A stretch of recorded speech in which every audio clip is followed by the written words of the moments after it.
ከነጻነት ወርቅነህ የተማርኩት አንድ ትልቁ ነገር ምን እንደሆነ ታውቃላችሁ? በትልቅ ፈተና እያለፍክ እያለ ለሰዎች ደስታ መስጠት። አያችሁ፣ ነጻነት ከፊቱ ፈገግታ ርቆት አያውቅም። ብዙዎቻችን ልብ አላልንም። because ቲክቶክ ላይ ተጠምደናል፣ የራሳችን ህይወት ላይ ተጠምደናል፣ የሌላ ዓለም ውስጥ ነው ያለነው። ገባችሁ? ግን ነጻነት ለካስ ምሳሌ ነበረ። በብዙ ነገር እያለፈ ነበረ፣ እያሳየንም አልነበረም እኛን። አንዳንዴ ይናገራል፣ ግን ፈገግታ ከፊቱ አይጠፋም። ምን ያህል ጠንካራ ይሆን? ምን ያህል ከመንፈሱ ጋር ተገናኝቶ ይሆን? ምን ያህል እግዚአብሔርን አውቆ ይሆን? እናም ነጻነት ትልቅ ትምህርት ሰጥቶኛል እኔ ደግሞ ይህ ትምህርት ለመረዳት ዘግይቻለሁ ብዬ አስባለሁ። ምክንያቱም ነጻነት ከኛ ሲለየን ነው ይህ ትምህርት የተማርኩት የበለጠ። ከዛ በፊት መማር ነበረብኝ። ችግር የለውም፣ ለምክንያት ነው። እና ብዙዎቻችን የራሳችን ችግር እያለፍን ያለነው።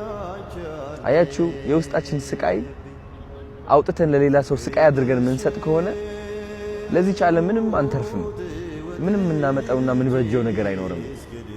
በውስጣችን ስቃይ ተሸክመን ለሰው ፈገግታ መስጠትን ምንችል ከሆነ፣ ይውህናን ፍቅርን መስጠትን ምንችል ከሆነ ትልቅ ትዕድልት ነው።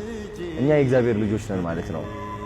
ይገባኛል፣ ብዙዎቻችን በገንዘብ እንሰቃያለን፣ በጤና እንሰቃያለን። የየራሳችን ጎደሎነትና የሚያስጨንቀን ነገር አለ።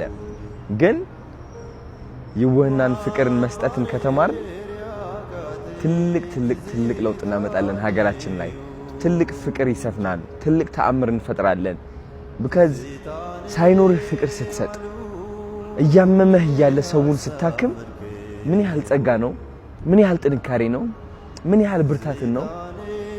ሁላችንም እንደዚህ ብንሆን እቺ ዓለም እንዴት በተቀየረች ኖሮ። አብዛኛው ሰው የሚጠላ ሰው ውስጡ ጥላቻ ያለበት ሰው ነው። ሰው መጉዳት የሚፈልግ ሰው ንዴት የሚሰማው ሰው ነው። ግን ንዴታችን ራሳችንን ይዘን ቢሆን ፈገግታና ፍቅር ብናካፍል ሰማይ እንደርሳለን። ነጻነት ወርቅነህ ይህን ያስተማረ ያ ሁሉ ህመም ይዞ ተሸክሞ በስንት መከራ እያለፈ ስራው ሲገብቶ ሰዎችን እያሳቀ ስናየው ምን ያህል ጥንካሬ አልገባንም። ከውጭ ሲታይ ቀላል ይመስላል፣ መሳቁ ቀላል ይመስለናል። ለካስ እቺ ፈገግታ ከባድ ነች። ነጻነት ወርቅነህ ጠንካራ መንፈስ ነበረው። እቺ ጠንካራ መንፈስ ደግሞ ከላይ ሆና እያየችን እንደሆነ እርግጠኛ ነኝ። እወደዋለሁ። ትልቅ ትምህርት አስተምሮኛል። አድናቂው ነኝ። አሁን ደግሞ የሱ ተማሪ። ይህ ለማለት ብዘገይም ግን ከማለት ወደ ኋላ አልልም።